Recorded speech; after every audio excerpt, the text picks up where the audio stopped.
3 de janeiro de 2026. Os Estados Unidos derrubam Nicolás Maduro. Numa operação inédita, aviões e helicópteros americanos invadem a Venezuela e bombardeiam Caracas.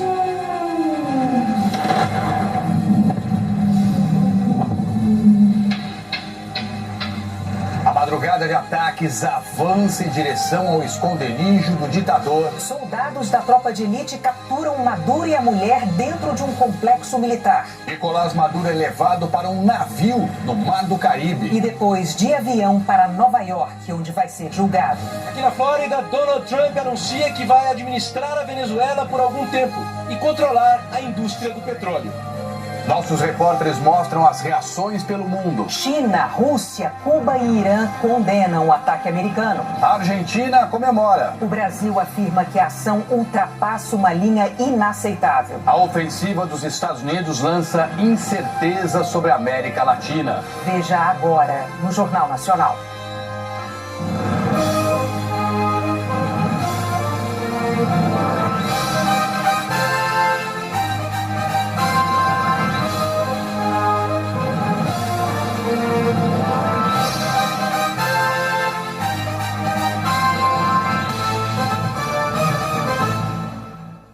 A história da América Latina registrou hoje um capítulo inédito.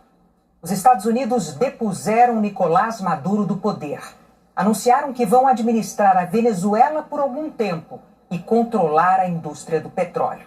Nós vamos abrir essa edição do Jornal Nacional falando ao vivo com o repórter Pedro Bassan. Ele está na Flórida, perto da residência de Donald Trump, em Mar-a-Lago. Boa noite para você, Bassan. Boa noite, Renata. Boa noite, Trali. Boa noite a todos. Aqui, ao fundo dessas águas, ali, aquelas luzes são da mansão de Mar-a-Lago, a residência de Donald Trump. Foi dali que o presidente dos Estados Unidos acompanhou ao vivo a operação militar na Venezuela, com o sinal enviado em tempo real pelas tropas que capturaram Nicolás Maduro. Agora, no fim do dia, uma autoridade do alto escalão da Venezuela divulgou sob anonimato o número de mortos na operação de hoje. Segundo essa autoridade informou ao jornal The New York Times, 40 pessoas morreram, entre militares e civis. E Nicolás Maduro já está em solo americano. Ele inicialmente foi levado para um navio, mas chegou de avião a uma base militar do estado de Nova York. Ele vai para um centro de detenção e na semana que vem deve ser conduzido a uma corte federal. Depois de meses de tensão, os Estados Unidos atacaram a Venezuela na madrugada de hoje. Clarões, bombas, um ruído terrível de explosões. 2 horas seguidas chovendo fogo do céu. São cenas que, infelizmente, estamos acostumados a ver em lugares distantes.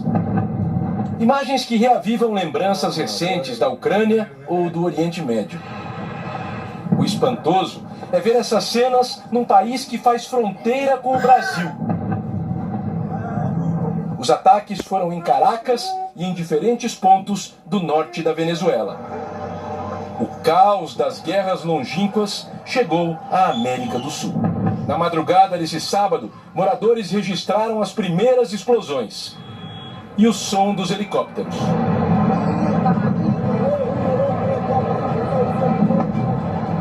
Às 4h21 da madrugada, horário de Washington, 5 da manhã em Caracas, o presidente americano Donald Trump foi às redes sociais confirmar: os Estados Unidos conduziram com sucesso um ataque em grande escala contra a Venezuela e seu líder, o presidente Nicolás Maduro, que foi capturado com sua mulher e levado para fora do país. É a primeira intervenção militar direta dos Estados Unidos em um país na América Latina desde a derrubada do ditador do Panamá, Manuel Noriega, há exatos 36 anos. Os bombardeios dessa madrugada foram registrados em vários pontos do norte da Venezuela. No Forte Tiuna, o complexo militar onde o ditador Nicolás Maduro estava escondido. Na base aérea de La Carlota, no porto de La Guaira, também próximo à capital, e no aeroporto de Higuerote. O governo venezuelano condenou a ofensiva e divulgou um comunicado em que afirma: O objetivo desse ataque não é outro a não ser se apoderar dos recursos estratégicos da Venezuela, em particular o petróleo e os minerais, tentando quebrar pela força a independência política da nação. Ainda no escuro, o ministro do Interior da Venezuela, Diosdado Cabello, foi às ruas e, ao lado de agentes de segurança, pediu calma à população. Às 6 da manhã, na hora local, a vice-presidente da Venezuela, Delcy Rodrigues, se pronunciou na TV estatal. Disse que não sabia o paradeiro de Nicolás Maduro e da esposa e exigiu do governo americano uma prova de vida imediata do casal. Quando amanheceu, perto da base aérea de La Carlota, quem passava via as marcas da ofensiva. Blindados queimados, o metal retorcido e ônibus destruídos. Em Caracas, ruas vazias e as lojas fechadas. Esse morador disse: um monte de gente esperava isso, uma operação cirúrgica. O que acontece é que esses que estão do lado do governo não acreditavam que seria tão fácil. Não se esperava que fosse tão fácil. Apoiadores de Maduro saíram às ruas. O cartaz da manifestante dizia: devolvam o nosso presidente. Nenhuma gota de petróleo para os Estados Unidos. Eu sinto raiva. Ninguém vem de outro país levar embora um presidente só porque está com vontade, disse essa mulher. O Renato contou que está com um pouco de medo do que pode acontecer. Mas afirmou: existe esperança de que algo melhor venha pela frente. Por enquanto, o horizonte é de incertezas. O governo acionou todas as forças de segurança e também milícias aliadas do regime. E a Venezuela entrou em estado de emergência.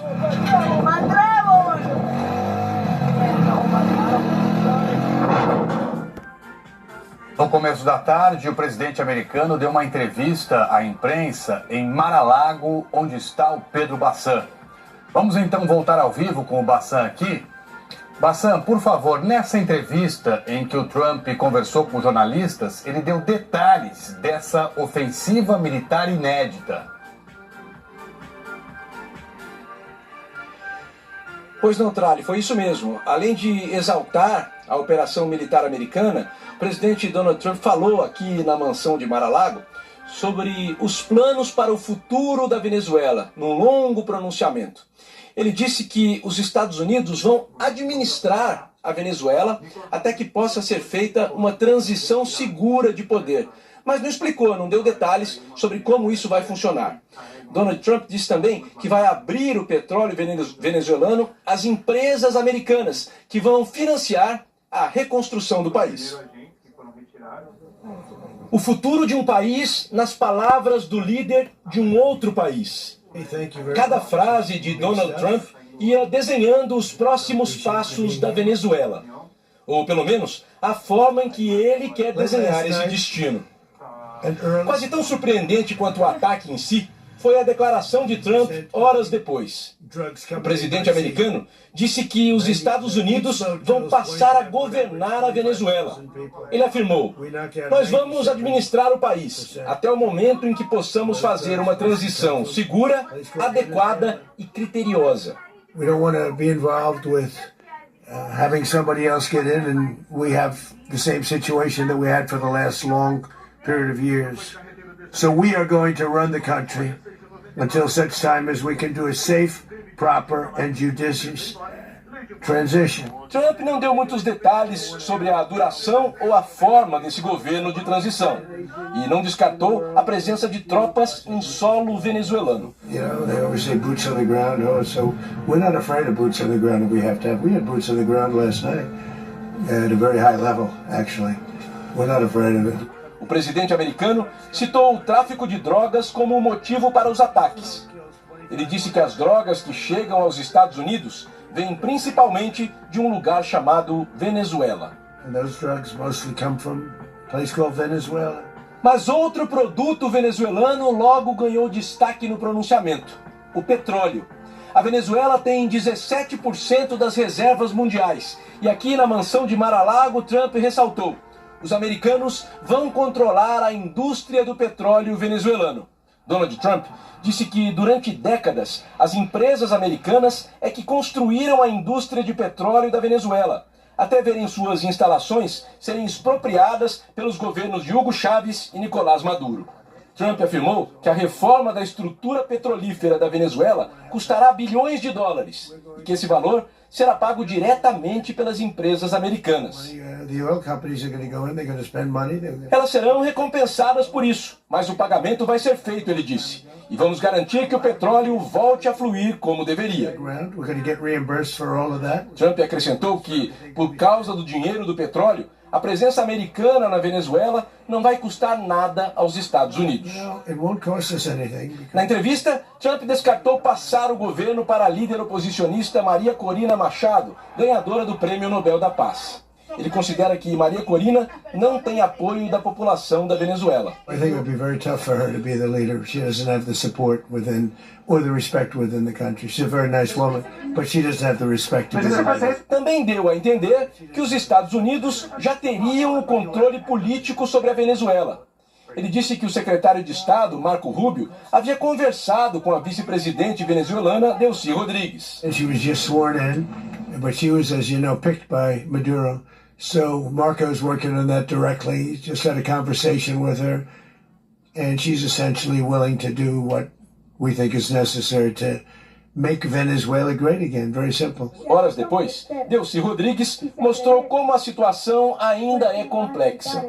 Ao ser empossada como presidente interina, ela adotou um tom desafiador ao se dirigir à nação. Disse que os Estados Unidos lançaram uma agressão militar sem precedentes. Una agresión militar sin precedentes contra la República Bolivariana de Venezuela. Rodrigues disse: as máscaras caíram, revelando só um objetivo: a mudança do regime para permitir que tomem a nossa energia e os nossos recursos minerais e naturais. A vice-presidente concluiu: só existe um presidente nesse país, e seu nome é Nicolás Maduro Moros. Único presidente de Venezuela, el presidente Nicolás Maduro. O general responsável pela operação contou como a tropa de elite americana capturou Nicolás Maduro dentro da fortaleza militar na capital Caracas. Nicolás Maduro agora está sob custódia da justiça americana. O líder do partido do ditador venezuelano revelou que na hora dos ataques, Maduro não estava na residência oficial do Palácio Miraflores, mas sim em outra casa, dentro do Forte Tiuna, o complexo militar altamente protegido no sudeste de Caracas. Maduro já vinha usando esta outra residência por causa dos riscos à sua segurança. O general Dan Kane, chefe do Estado-Maior americano, diz que a operação foi batizada de Resolução Absoluta. Levou meses de operação e colaboração entre todas as forças armadas e a inteligência dos Estados Unidos. De acordo com a agência de notícias Reuters, a CIA infiltrou espiões, um deles próximo a Maduro, para monitorar cada movimento do ditador. Descobrimos para onde ele ia, onde morava, para onde viajava, o que comia, o que vestia e quais eram seus animais de estimação, afirmou o general. O sinal verde para a operação foi dado por Trump há 4 dias e as equipes só esperavam o tempo abrir em Caracas para fazer o ataque com menos nuvens. Ontem à noite, as condições ficaram favoráveis. Parte da capital venezuelana estava sem luz, segundo Trump, por uma ação dos Estados Unidos. Depois de passar por uma região montanhosa, soldados da tropa de elite do exército americano, a Delta Force, chegaram de helicóptero ao Forte Tiuna, às 2 da manhã de Caracas, 3 da manhã no Brasil. Militares venezuelanos dispararam contra as aeronaves. Os americanos furaram o bloqueio e começaram a percorrer a fortaleza atrás de Maduro. Trump diz que o ditador e a esposa correram para entrar num bunker. Segundo Trump, eles não conseguiram fechar a porta a tempo. Foram presos e levados de helicóptero. No caminho, as forças americanas voltaram a ser atacadas, mas concluíram a missão sem baixas. Às 5h30 da manhã, hora do Brasil, Nicolás Maduro e a esposa chegaram ao navio de guerra Iwo Jima. O presidente Donald Trump postou uma foto de Maduro na embarcação. De orelhas e olhos cobertos, o ditador segurava uma garrafa d'água, aparentemente algemado. Maduro e a esposa foram levados de avião a um aeroporto militar no norte do estado de Nova York. Quando a aeronave pousou, agentes do FBI, a Polícia Federal Americana, subiram a bordo. Já estava escuro quando Maduro e a esposa desembarcaram, cercados pelas forças de segurança. Eles foram conduzidos a um hangar e depois transferidos de helicóptero para a cidade de Nova York. Em sua mansão, na Flórida, o presidente Donald Trump assistiu à captura de Maduro em tempo real, ao lado do secretário de guerra, Pete Hegseth, do diretor da CIA, John Ratcliffe, e do general Dan Kane. Segundo a agência de notícias Reuters, soldados americanos chegaram a criar uma réplica exata da casa protegida de Maduro para praticar como entrariam. Drones e aviões de guerra acompanharam a operação de longe para garantir a segurança das tropas. A equipe Delta Force, que capturou Maduro, é um grupo de elite do exército, especializado em missões de contra-terrorismo e resgate de reféns.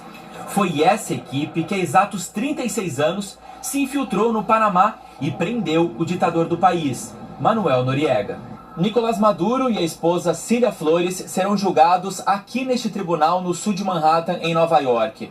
A audiência de custódia deve acontecer na segunda-feira. O Departamento de Justiça já determinou o confisco de bens do casal e apresentou 4 acusações: conspiração para praticar narcoterrorismo, conspiração para importar cocaína para os Estados Unidos, uso de armas de guerra em crimes de tráfico e conspiração armada ligada ao narcotráfico. O crime de narcoterrorismo sozinho tem pena mínima de 20 anos de prisão. Também vão responder às acusações o filho de Maduro, o atual ministro do interior da Venezuela, Diosdado Cabello, o ex-ministro da pasta e o chefe do cartel de traficantes, Tren de Aragua. Nós vamos agora ao vivo com o repórter Felipe Coalho. Felipe, aí são 6h47, 2 horas antes, portanto, do nosso horário de Brasília. Conta pra gente então, por favor, para onde estão sendo levados Nicolás Maduro e a esposa dele. Bem-vindo.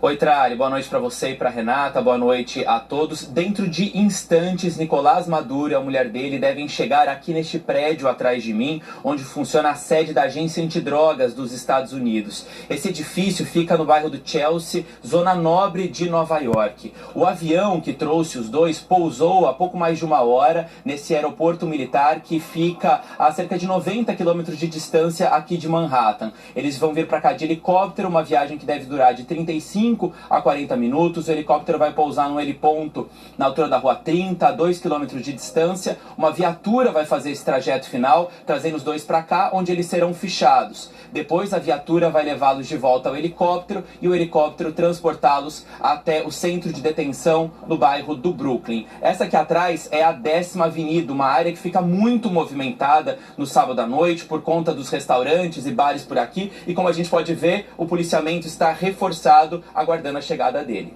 Trali. Então é para o Brooklyn que a gente vai agora ao vivo também, em Nova York. A Sandra Coutinho está em frente à prisão onde o Nicolás Maduro vai ficar. Boa noite para você, Sandra. Boa noite, Renata, Trali, boa noite a todos. Pois é, esse centro de detenção metropolitana aqui do distrito do Brooklyn tem capacidade para 1.700 detentos. Nesse momento, 1.336 estão aqui. A gente ainda não sabe se Nicolás Maduro terá uma área reservada dentro dessa penitenciária, onde ele deve ficar pelo menos até segunda-feira, quando passará então pela audiência de custódia no tribunal no sul de Manhattan, que fica a cerca de 5 quilômetros daqui desse centro de detenção, onde ficam os presos acusados de crimes federais no estado de Nova York. Nicolás Maduro e a mulher devem ficar separados. A gente não sabe ainda por quanto tempo, nem em que condições, como será a cela do ex-ditador. Renata, Trali. Obrigado, Sandra. Bom trabalho. Em 90, os Estados Unidos mantinham uma influência bastante importante na Venezuela.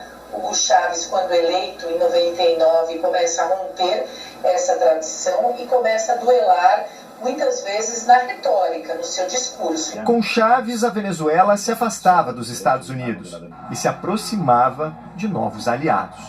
Cuba, China e Rússia.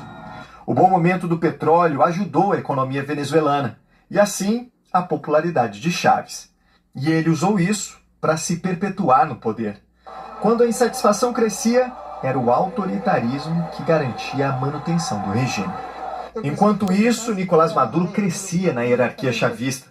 Motorista de ônibus e líder sindical, virou deputado, ministro das Relações Exteriores e finalmente vice-presidente em 2012, quando Chávez, com câncer, o escolheu como sucessor. Em 2013, depois da morte de Chávez, Maduro derrotou o principal líder de oposição, Henrique Capriles, por uma margem apertada, na primeira de muitas eleições presidenciais e legislativas que viriam a ser contestadas no futuro. A situação para Nicolás Maduro era bem mais difícil do que a do padrinho político. O petróleo já não ajudava tanto. O preço do barril teve uma queda forte logo no início do mandato dele. As sanções internacionais apertaram. A economia entrou em colapso e a inflação disparou, com um pico de 130.000% num ano. A população enfrentou a escassez de produtos, a insatisfação dos venezuelanos aumentou. E com ela, a repressão violenta e a erosão da democracia e das instituições. Por que Nicolás Maduro não conseguia se manter ao longo de todo esse tempo no governo? Porque ele tinha militares que sustentavam o seu governo. E isso facilitou muito para que ele estivesse, inclusive, nas eleições de 2024. Nicolás Maduro substituiu 13 juízes do Tribunal Supremo de Justiça. Anulou os poderes do parlamento depois que os deputados da oposição conquistaram a maioria da casa. Protestos se espalharam pelo país em 2017. O governo reprimiu com violência. Ao menos 120 pessoas morreram e milhares foram presas. A onda de manifestações motivou a abertura de uma investigação contra Maduro, que se arrasta até hoje no Tribunal Penal Internacional por crimes contra a humanidade. A ONU também investigou relatos de torturas, execuções e desaparecimentos forçados. Em 2018, mais uma eleição. Observadores internacionais, a Organização dos Estados Americanos e a União Europeia não reconheceram a vitória de Maduro.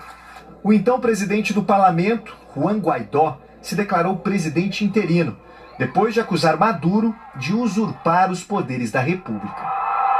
Foi reconhecido como novo líder legítimo por mais de 50 países, entre eles os Estados Unidos, comandados por Trump à época. Mas Maduro ficou no poder. Houve mais protestos, mortes e prisões. No ano passado, mais uma eleição contestada. O Tribunal Supremo impediu a principal líder da oposição, Maria Corina Machado, de concorrer. Ela apoiou outro nome, o ex-diplomata Edmundo Gonzalez, declarado derrotado na eleição. O Instituto Carter e a ONU acompanharam a votação e denunciaram irregularidades. Brasil, Estados Unidos, Europa e dezenas de países não reconheceram a vitória de Maduro. Gonzalez virou alvo de um mandado de prisão por conspiração e hoje está exilado na Espanha. Mais uma vez, Maduro ficou no poder. Até hoje. O presidente Lula... Inaceitável. Esses atos representam uma afronta gravíssima à soberania da Venezuela e mais um precedente extremamente perigoso para toda a comunidade internacional. Atacar países em flagrante violação do direito internacional é o primeiro passo para um mundo de violência, caos e instabilidade, onde a lei do mais forte prevalece sobre o multilateralismo. Afirmou que a condenação ao uso da força é consistente com a posição que o Brasil sempre tem adotado em situações recentes em outros países e regiões. Declarou que a ação lembra os piores momentos da interferência na política da América Latina e do Caribe e ameaça a preservação da região como zona de paz. E concluiu: a comunidade internacional, por meio da Organização das Nações Unidas, precisa responder de forma vigorosa a esse episódio. O Brasil condena essas ações e segue à disposição para promover a via do diálogo e da cooperação. O presidente convocou em seguida uma reunião de emergência no Palácio do Itamaraty. Lula e o ministro das Relações Exteriores, Mauro Vieira, que estão fora de Brasília, participaram da conversa por videoconferência. A principal preocupação do governo brasileiro era compreender a extensão do ataque e os próximos passos de Donald Trump. No mês passado, Lula chegou a telefonar para Nicolás Maduro para discutir, segundo a presidência, a paz na América do Sul e no Caribe. Essa conversa não chegou a entrar na agenda oficial do presidente Lula e só foi confirmada dias depois. Hoje, o ministro da Defesa, José Múcio Monteiro, informou que 200 militares fazem plantão na cidade de Pacaraima, em Roraima, e outros 2.000 permanecem de prontidão no estado. Ao todo, 10.000 militares atuam na Amazônia. A ministra interina das Relações Exteriores informou que nenhum brasileiro foi atingido pelo ataque americano e que os turistas não encontram obstáculos para deixar a Venezuela. A longa crise no país vizinho teve reflexos diretos no território brasileiro. Desde 2017, o Brasil emitiu mais de 600.000 autorizações de residência para venezuelanos. Inicialmente, quando voltou ao poder em 2023, Lula se reaproximou da Venezuela depois do rompimento das relações diplomáticas entre os dois países, ocorrida no governo anterior de Jair Bolsonaro. Mas a relação entre Brasil e Venezuela voltou a ficar distante depois das eleições venezuelanas em 2024, quando o governo Lula não reconheceu a vitória de Maduro, considerada ilegítima e fraudulenta por observadores internacionais. Em uma segunda reunião aqui no Palácio do Itamaraty, também com a participação do presidente Lula, o governo discutiu os próximos passos. Amanhã, o Ministério das Relações Exteriores vai participar de uma reunião da Comunidade dos Estados Latino-Americanos e Caribenhos. O Brasil também estará na reunião do Conselho de Segurança da ONU. O Brasil continua sendo a favor do direito internacional, que é a posição tradicional brasileira contra qualquer tipo de invasão territorial, é pela soberania dos países. Então, o que está na declaração do presidente hoje de manhã continua sendo a posição do Brasil, que será também apresentada na reunião do Conselho de Segurança, que está convocado para segunda-feira. A especialista em relações internacionais Carolina Pavese disse que a nota de Lula foi dura e direta contra a invasão americana, mas que em nenhum momento o presidente brasileiro citou Nicolás Maduro num sinal, segundo ela, do distanciamento entre os dois. Foi uma nota cautelosa, mas bem assertiva, que deixou muito claro um esforço em firmar um distanciamento entre uma crítica ao ataque unilateral dos Estados Unidos à Venezuela e a violações de direito internacional que isso implica, de qualquer possibilidade disso estar representando um apoio ao governo de Maduro. Na avaliação da especialista, o Brasil está certo em buscar o diálogo e a mediação de organismos internacionais para resolver a situação. Nós viemos de um ano muito conturbado para essas relações. Encerramos o ano com uma possibilidade de mais diálogo ser aberto com os Estados Unidos, principalmente aí entre Trump e Lula diretamente, né, um resfriamento do protecionismo que foi colocado, então sinalizando aí uma possibilidade de 2026 ser um ano melhor para essas relações bilaterais.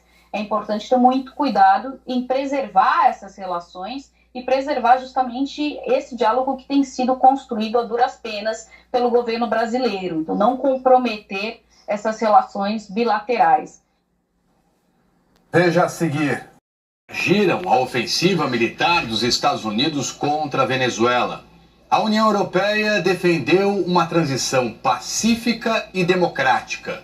China, Rússia, Cuba e Irã condenaram a ação. Na América Latina, Paraguai e Argentina comemoraram. O ataque à Venezuela desta madrugada ecoou pelo mundo. Países aliados ao regime do ditador Nicolás Maduro, como Rússia, Cuba e Irã, condenaram de imediato a ação americana e chamaram de violação à soberania. O Kremlin exigiu esclarecimentos sobre as circunstâncias do que classificou de suposto sequestro de Maduro pelos Estados Unidos.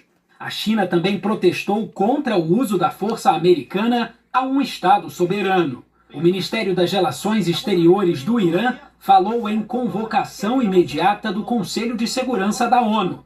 O secretário-geral das Nações Unidas disse que está profundamente alarmado com a ação militar. Vários países cobraram uma resposta da ONU, como a Colômbia. Ameaçado pelo presidente Trump na entrevista de hoje, o presidente Gustavo Petro anunciou o reforço da segurança na fronteira. O Uruguai também condenou o ataque. Já os líderes latino-americanos alinhados com Trump apoiaram a operação, como Argentina, Paraguai e o presidente eleito do Chile. A líder da oposição e vencedora do Nobel da Paz, Maria Corina Machado, escreveu em uma carta que o ditador Nicolás Maduro enfrentará a justiça pelos crimes atrozes cometidos contra os venezuelanos. Defendeu que Edmundo González assuma o poder imediatamente e disse que a Venezuela será livre. Aqui na Europa, a chefe da diplomacia do bloco reforçou que é preciso defender os princípios do direito internacional e defendeu uma transição pacífica e democrática. A União Europeia é o terceiro maior parceiro comercial da Venezuela depois de Estados Unidos e China, mas o bloco prolongou por mais um ano, até janeiro de 2027, as sanções ao país por violações aos direitos humanos. A busca por uma saída negociada veio da Espanha e do primeiro-ministro britânico Keir Starmer, que saiu em defesa do direito internacional. A primeira-ministra da Itália, Giorgia Meloni, afirmou que o ataque foi legítimo na luta contra o narcotráfico, mas ponderou que a intervenção militar estrangeira não é a melhor maneira de acabar com regimes totalitários. O presidente francês Emmanuel Macron usou as redes sociais para dizer que ainda precisa conversar com Donald Trump e que a Venezuela está agora livre da ditadura de Nicolás Maduro e que os venezuelanos podem se alegrar. Há pelo menos 4 meses, os Estados Unidos vinham planejando essa operação de guerra contra a Venezuela. Numa pressão crescente, Donald Trump movimentou no Mar do Caribe 15 mil militares, navios, aviões, helicópteros e o maior porta-aviões do mundo.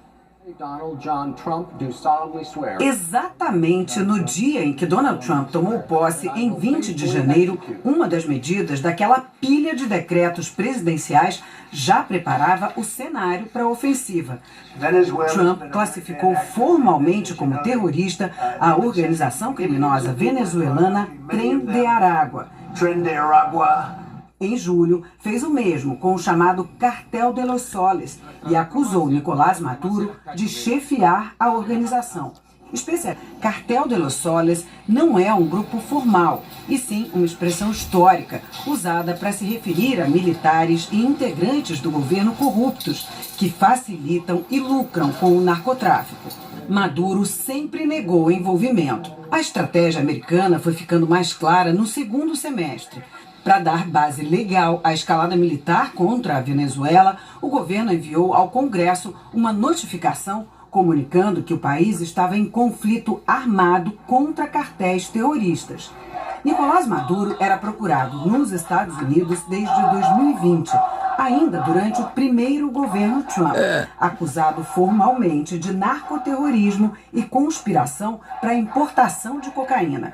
$50 million reward. Em agosto, a procuradora-geral americana dobrou para $50 milhões a recompensa por informações que levassem à prisão de Maduro. E o mundo entrou em alerta quando o governo deslocou os primeiros 3 navios de guerra para o Caribe. O efetivo foi crescendo com o passar dos meses. Hoje, são cerca de 15 mil militares em mais de 10 navios, entre eles o maior porta-aviões do mundo, além de dezenas de caças, bombardeiros e helicópteros militares.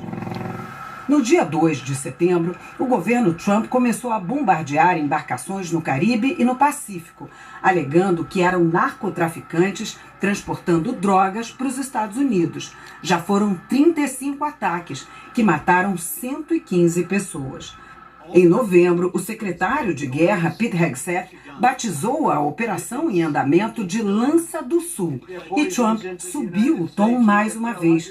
Disse que o espaço aéreo da Venezuela deveria ser considerado totalmente fechado. Dias depois veio a nova frente de pressão contra o setor de petróleo. Trump determinou um bloqueio de petroleiros entrando e saindo da Venezuela, que são alvos de sanções americanas. Ao menos 2 navios foram apreendidos em dezembro. Com Maduro capturado e longe do comando da Venezuela, ainda é cedo para saber como fica o futuro do país. Mas a operação militar americana deixou claro que a América Latina se tornou uma prioridade do governo Trump, como antecipou a estratégia de segurança nacional divulgada pela Casa Branca em novembro. Quando assumiu o governo no ano passado, Donald Trump criticou antecessores. Disse que ex-presidentes americanos ordenaram operações militares desastrosas pelo mundo. Só que, neste segundo mandato, Trump inaugurou uma nova política de segurança nacional e intervindo em outros países. A política externa americana, nas palavras de J.D. Vance. Tem um novo xerife na cidade, disse o vice-presidente dos Estados Unidos, se referindo a Donald Trump na última conferência de segurança em Munique. As palavras simbólicas em pleno solo europeu indicavam uma guinada do governo americano. A partir do momento que o Trump elege ao poder, ele começa a ver que as políticas europeias não se coadunam com aquilo que ele quer para o mundo, ele não acredita mais nas organizações internacionais e tende a levar justamente ao pensamento dos anos 80, da década de 80, que os Estados Unidos têm que ter o controle da paz e da segurança mundial. No mês passado, os Estados Unidos anunciaram uma nova estratégia de segurança. Segundo a Casa Branca, seria uma correção de rumos em que a política externa teria como foco a América Latina e a Ásia. A nova doutrina estabeleceu uma predisposição ao não intervencionismo, mas destacou que a demonstração de força militar pode ser necessária para se alcançar a paz. Nos últimos 12 meses, período que marcou o primeiro ano do segundo mandato de Donald Trump, os Estados Unidos executaram bombardeios em pelo menos 7 países: Venezuela, Síria, Iraque, Irã, Nigéria, Iêmen e Somália. No Irã, em junho, atingiu 3 instalações nucleares numa missão sofisticada envolvendo a Marinha e a Força Aérea Americana. O objetivo era conter o desenvolvimento iraniano de armas de destruição em massa. Os Estados Unidos também lançaram uma ofensiva contra os rebeldes Houthis, no Iêmen. Era uma resposta aos ataques do grupo extremista que bombardeava embarcações comerciais no Mar Vermelho. A missão, segundo Trump, era proteger o fluxo de comércio global. Os americanos também bombardearam regiões na Síria e na Nigéria. Os alvos eram instalações ligadas ao Estado Islâmico, uma organização terrorista fundada no Oriente Médio que tem se alastrado pelo continente africano. Objetivos principais das intervenções que o Trump faz não é a manutenção de uma guerra e não é fazer com que os Estados Unidos se envolvam diretamente no conflito, mas sim pontuar em alguns centros estratégicos que ali vai ser um centro de influência dos Estados Unidos ou de grandes aliados. A política externa de Donald Trump, marcada por medidas unilaterais, é vista com muita cautela por líderes daqui da Europa. Apoio declarado, eles não dão, mas também não batem de frente com o presidente americano, que é um parceiro imprescindível nas negociações globais, inclusive naquelas que podem salvar a economia daqui. Nas tratativas do cessar-fogo em Gaza, por exemplo, assessores próximos a Trump tiveram um papel fundamental. E o avanço das negociações sobre o fim da guerra na Ucrânia também envolve pressão e mediação dos Estados Unidos. O conflito iniciado pelos russos há 4 anos trouxe de volta o fantasma de uma guerra continental capaz de redesenhar fronteiras pela força. Algo que a Europa considerava estar enterrado desde o fim da Segunda Guerra. Donald Trump, que acusou repetidamente os antecessores de arrastarem os Estados Unidos para a guerra, cria agora sua própria estratégia intervencionista. Uma estratégia pautada pelo novo Plano Americano de Segurança, que vê a paz como oportunidade de mercados e de negócios. Especialistas em relações internacionais projetam um cenário de incerteza mundial. Eles afirmam que esse ataque à soberania da Venezuela estimula pretensões da Rússia sobre a Ucrânia ou da China sobre Taiwan. A imagem da madrugada é de um fato inédito. Nunca na história houve uma intervenção militar dos Estados Unidos em solo sul-americano. A Venezuela foi o alvo, mas esse é um ataque também a um princípio do direito internacional, o da soberania e da integridade territorial de um país independente. Isso parece um consenso entre especialistas no assunto. Primeira violação é da não interferência nos assuntos de outro país. Segundo, é o sequestro de uma liderança política desse país conforme os teus interesses. O mais preocupante é a não autorização do Congresso. Segundo as palavras do presidente Trump na fala de hoje, o Congresso não era confiável o suficiente para que ele fosse informado disso. A extração de Maduro e a possível queda do regime, que é o objetivo explícito de Donald Trump, serão comemorados na Venezuela. Mas isso não muda o fato de que se trata de uma violação patente e absurda de todas as leis internacionais.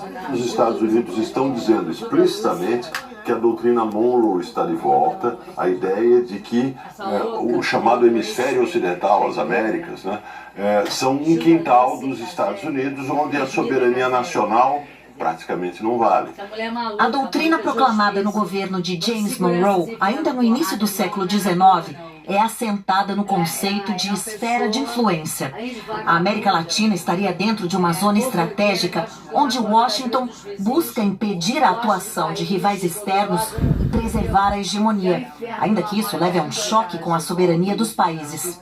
O sistema internacional atual é como um tabuleiro de zonas de influência em disputa, com crescente competição entre as chamadas potências, além das resistências regionais. A esfera da Rússia tem um núcleo nos ex-territórios soviéticos, na Ucrânia e no Cáucaso, e tem o objetivo principal de manter o status de potência e impedir o avanço da OTAN, a Organização do Tratado do Atlântico Norte. Na Ásia Central, no Oriente Médio e na África, os russos buscam manter a influência geopolítica para garantir acesso a recursos naturais. A China tem como centro estratégico a Ásia Oriental e Central. Os chineses usam a economia e os investimentos como ferramenta principal para expandir a influência para a África, América Latina e Europa, o que, na prática, permite à China ganhar mercados e reduzir a hegemonia dos Estados Unidos. Nesse mapa, as Américas aparecem como principal eixo de influência dos Estados Unidos e o governo Trump trata a região como prioridade. A Venezuela tornou-se um exemplo típico de conflito entre esferas de influência. A Rússia abastece o país com armas e, sobretudo, com nafta, um diluente indispensável para escoar o petróleo extra-pesado venezuelano, vendido principalmente para a China, o maior competidor estratégico dos Estados Unidos. Trump, com essa ação, manda um recado para a China, para a Rússia, para o Irã, de que eles não devem ter aliados fundamentais aqui na América do Sul. O risco é que essa ação do governo americano legitime atitudes semelhantes das outras grandes potências. É bem visto, inclusive, pela Rússia ou pela China, porque a Rússia utiliza a mesma narrativa na hora de justificar sua interferência e sua invasão à Ucrânia. O que um cínico diria, a Venezuela inteira para Donald Trump, meia Ucrânia para Vladimir Putin. E eu acrescentaria, no futuro mais ou menos distante, Taiwan para Xi Jinping. Hoje, Trump afirmou que vai administrar a Venezuela temporariamente. Também anunciou que uma empresa americana irá cuidar da extração do petróleo venezuelano. Ou seja, os Estados Unidos têm intenção de controlar o governo e a maior riqueza do país. Na avaliação dos especialistas em relações internacionais, a intervenção americana traz incertezas para o horizonte da América Latina, porque amplia o espaço para interferência nos territórios, na política e na economia de todos os países da região, o que inclui o Brasil. Uma das prioridades de política internacional brasileira é manter longe das fronteiras bases militares de potências que não pertencem à América do Sul. Com certeza, as Forças Armadas de vários países sul-americanos vão olhar essa ação com alguma apreensão e alguma preocupação, porque claramente cria um precedente e vão pensar sobre formas de repente, reduzir sua vulnerabilidade aos Estados Unidos, uma forma para aumentar sua autonomia estratégica, porque claramente aquilo representa um precedente bastante significativo. Sem dúvida, cresce a probabilidade de tentativas americanas de influenciar processos internos em países sul-americanos, inclusive o Brasil. Na fronteira do Brasil com a Venezuela, muita gente passou o dia buscando informações sobre parentes e amigos. A guarda venezuelana fechou do lado de lá e o Brasil fechou aqui. A guarda venezuelana fechou a fronteira por volta de 5 horas da manhã pelo horário de Brasília. Do lado do Brasil, ela permaneceu aberta o tempo todo. E pouco antes das 2 da tarde, a passagem foi liberada nos 2 sentidos. A Venezuela passou a permitir somente a passagem a pé. Adriano é venezuelano e trabalha em Minas Gerais. Ele está de férias em Pacaraima e está preocupado com a mulher dele e os filhos que ficaram em Caracas. A casa deles fica perto do Palácio do Governo, que foi bombardeado pelos Estados Unidos. Estão assustados e têm medo do que está passando ahorita, porque Venezuela está tomada. Alexandre também é venezuelano e mora em Manaus. Estava a passeio na Venezuela e retornou ao Brasil assim que soube dos ataques. Chegamos ontem para turismo, mas esta manhã, quando acordamos com esta notícia, bora para minha casa. Vai voltar para Manaus? Vou para Manaus. Na fronteira, a movimentação foi tranquila na maior parte do dia. Muitos venezuelanos que entraram no Brasil aqui por Pacaraima neste sábado celebravam a captura de Nicolás Maduro. Alguns, no entanto, também temiam retaliação por parte de apoiadores do governo de Maduro. Com medo, pues, porque não querem sair. A sorprender-nos, a glorificar a Deus primeiro que todo. Do lado brasileiro, militares e a Polícia Rodoviária Federal faziam controle de entrada e ofereciam apoio aos migrantes. Este grupo de brasileiros estava em um passeio turístico na Venezuela e teve que voltar às pressas. Estava tranquilo, graças a Deus. Não fomos parados em momento algum. É uma coisa que a gente ficou surpreendido, né? A gente estava no Monte Roraima, lá estamos tudo isolado, não tem Wi-Fi, não tem nada. A gente descemos, fizemos um passeio Gran Sabana e a gente tentou retornar rápido, porque caso que a gente pensou que a fronteira ia fechar, né? Amanhã, os repórteres do Fantástico, na fronteira do Brasil, na Colômbia e nos Estados Unidos, vão trazer outras informações sobre essa invasão que deixou o mundo em alerta. Nossa cobertura também traz depoimentos que revelam como Nicolás Maduro perseguiu até aliados para se manter no poder.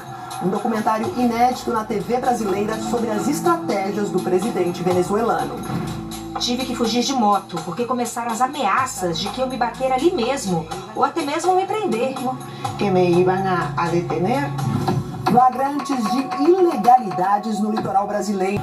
Relatos de brasileiros que testemunharam o resgate da... mesmo, ou até mesmo me prender. Que me iam a detener. Flagrantes de ilegalidades no litoral brasileiro. Na hora de ocupar espaço na areia, tem que pagar pela bebida e pela comida. A única coisa que a gente pede para vocês é 150 de consumação. Em lugares onde o risco é alto para quem não obedece. Relatos de brasileiros que testemunharam o resgate das vítimas do incêndio que matou 40 pessoas na Suíça. Muita gente na calçada, com roupa rasgada, queimadas, gritando. Um escândalo no Maranhão. O Fantástico veio a Turilândia acompanhar a rotina da cidade, que perdeu de uma vez só os chefes do Poder Executivo e o Poder Legislativo inteiro, todos presos por suspeita de corrupção, no esquema que desviou 56 milhões de reais dos cofres públicos. E uma viagem por cenários deslumbrantes no maior continente do planeta. É a estreia da série Ásia. É natureza, é fantástico. É amanhã, logo depois do Domingão com o Hulk. A gente se vê. Veja daqui a pouco novas informações sobre a queda de Nicolás Maduro. O alerta de ressaca no mar nas regiões sul e sudeste. Se materializar dentro do sítio, cara, em frente a uma fogueira. Morreu em Salvador uma das 7 pessoas intoxicadas com metanol no interior da Bahia.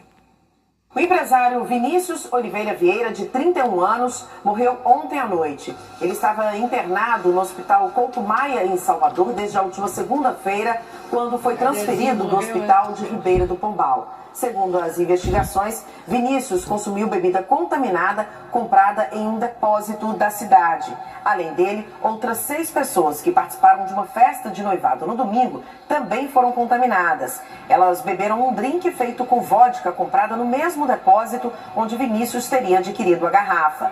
4 já receberam alta e outras 2 pessoas permanecem internadas em Salvador. A Prefeitura de Ribeira do Pombal proibiu a venda e o consumo de bebidas destiladas no município até a próxima segunda-feira. A polícia investiga o caso. A Marinha emitiu um novo alerta de ressaca para as regiões Sul e Sudeste. Tem sido dias de muita correria para os bombeiros, pelo mar e nas ruas. Dessa vez para socorrer uma adolescente de 19 anos que se afogou na praia da Barra da Tijuca. Como o estado de saúde era grave, médicos tiveram que entubá-la ainda na areia. O helicóptero chegou logo, mas a adolescente sofreu uma parada cardiorrespiratória e teve que ser reanimada na ambulância. Realmente a gente vê que faz diferença a gente estar aqui. Realmente a gente fica muito emocionado. A jovem foi levada para o hospital na ambulância porque a aeronave precisou ser deslocada para mais um socorro. A alguns quilômetros dali, na praia de Ipanema, o trabalho seguiu intenso. Uma criança também foi salva bem distante da areia. Não é por falta de aviso. Bandeiras vermelhas que indicam perigo estão ao longo de todas as praias do Rio. Não é só no apito. Saia imediatamente do mar. Hoje, a Marinha emitiu mais um alerta de ressaca no litoral brasileiro que vai até segunda-feira, entre o Chuí, no Rio Grande do Sul, e Arraial do Cabo, no estado do Rio. Desde a virada do ano, o mar está agitado aqui no Rio, com ondas grandes, correntes fortes. E a imprudência transforma momentos de lazer em desespero. O número de salvamentos já é 40% maior do que no mesmo período do verão passado. O Corpo de Bombeiros realizou mais de 2.200 resgates em apenas 4 dias. Condições de mar mais agitado, com ondulação maior, com mais energia, com mais valas e correntes de retorno fortes, com aumento vertiginoso do turismo. Então essa conjunção desses fatores acaba produzindo essa quantidade maior, de salvamentos marítimos aqui na orla. No dia 31, um homem de 70 anos morreu afogado na praia de Itaipuaçu, em Maricá, no Rio. E um adolescente de 14 anos desapareceu no mar de Copacabana. Ele veio de Campinas, São Paulo, com a família. Tá puxando muito, é melhor ficar aqui mesmo, curtir aqui, do que ir lá para dentro, porque realmente está muito perigoso. A Helena Marques traz agora pra gente a previsão do tempo para amanhã. Boa noite, Helena. Boa noite, Renata, Trali, e boa noite para você. Amanhã o calorão diminui. Em Curitiba, máxima de 21 graus. Em Belo Horizonte, 23. Em São Paulo e Brasília, 24. Em Porto Alegre e Florianópolis, 25. Em Goiânia, 26. Em Vitória, 27. No Rio de Janeiro, 28. Acima dos 30 graus, só no norte e nordeste. Previsão de tempo firme na cor amarela e na verde, possibilidade de chuva. Algumas regiões têm risco de rajadas de vento. O Rio de Janeiro, o litoral norte de São Paulo e o litoral de Santa Catarina e do Rio Grande do Sul. Os ventos podem chegar aos 70 km por hora. Os temporais são esperados numa faixa parecida, tanto amanhã quanto segunda-feira. No norte, no Amazonas, Pará, Tocantins, Acre e em Rondônia. No centro-oeste, em Mato Grosso, Goiás e no Distrito Federal. No nordeste, amanhã, do sul do Maranhão ao sul da Bahia e na segunda-feira, somente na Bahia. No sudeste, amanhã em Minas Gerais, no Espírito Santo, Rio de Janeiro e litoral de São Paulo. Na segunda, chuva forte em Minas e no Espírito Santo. Uma frente fria ajuda a manter um corredor de nuvens carregadas na cor rosa do mapa. Atrás da frente fria vem um ar frio, que pode provocar geada nas serras gaúcha e catarinense na segunda-feira. Renata Itralha. Obrigado, Eliana. Boa noite. Um bom domingo para você. Um comboio policial com o presidente deposto, Nicolás Maduro, chegou faz pouco tempo na sede da Agência Antidrogas dos Estados Unidos. Vamos então para lá ao vivo com o nosso correspondente Felipe Coalho. Felipe atualiza pra gente aí os detalhes dessa operação. Felipe, mais uma vez, bem-vindo e boa noite. Oi, Trali, boa noite. Nicolás Maduro está, neste momento, aqui neste prédio, sede da Agência Antidrogas dos Estados Unidos. O comboio trazendo ele chegou aqui há cerca de meia hora, às 9 da noite, pelo horário de Brasília. Nós acompanhamos a chegada de veículos escuros, um modelo parecido, similar ao que é usado pelo FBI, a Polícia Federal Americana. Havia também ambulâncias e uma van branca, com homens vestidos com uniformes estilo militar. Nós também acompanhamos que nesse comboio havia um Jeep estilo militar que é usado por essa agência antidrogas. O comboio entrou aqui pela Rua 17, essa rua atrás de mim, que está fechada, nenhum veículo, nenhum pedestre pode passar por ali. A polícia da cidade de Nova York está fazendo a patrulha dessa área, isolando essa região, enquanto Nicolás Maduro segue ali dentro daquele prédio, sendo fichado pela polícia. Depois ele será transferido de helicóptero até o centro de detenção no Brooklyn. Valeu, Felipe, muito obrigado. E pelo visto faz bastante frio por aí em Nova York. E o Pedro Bassan, ele acompanha a movimentação no entorno da casa do Donald Trump na Flórida. Bassan, mais uma vez, boa noite também e bem-vindo. Conta pra gente, por favor, quais são os próximos passos do presidente americano. Ele continua por aí, ele vai voltar para Washington. O que é que você traz pra gente, por favor? Boa noite mais uma vez, Trali. A agenda oficial da Casa Branca prevê que Donald Trump volte amanhã para Washington, mas ainda sem horário definido. Mas essa é a menor das incertezas quanto ao futuro. O secretário de Estado, Marco Rubio, disse hoje numa entrevista ao jornal New York Times que as decisões do governo americano vão estar baseadas agora principalmente nos atos e nos feitos do governo interino da Venezuela, dando a entender que tudo depende do quanto os atuais governantes venezuelanos vão estar dispostos a colaborar com os Estados Unidos nos próximos dias e semanas. O secretário de Guerra, Pete Hegseth, também lançou um futuro de incerteza ao falar sobre o Congresso, dizendo que se novas ações forem necessárias, o Congresso vai ser envolvido. Trali. Obrigada, Pedro Bassan, vivo da Flórida, expectativa mundial sobre o futuro da Venezuela. O jornalismo da Globo, claro, está de prontidão nessa cobertura especial. Nós podemos voltar a qualquer momento. Uma boa noite para você. Boa noite, muito obrigado. Um ótimo domingo e até segunda-feira. Tchau, Trali. Tchau, Trali. Tchau, Renata. Até segunda.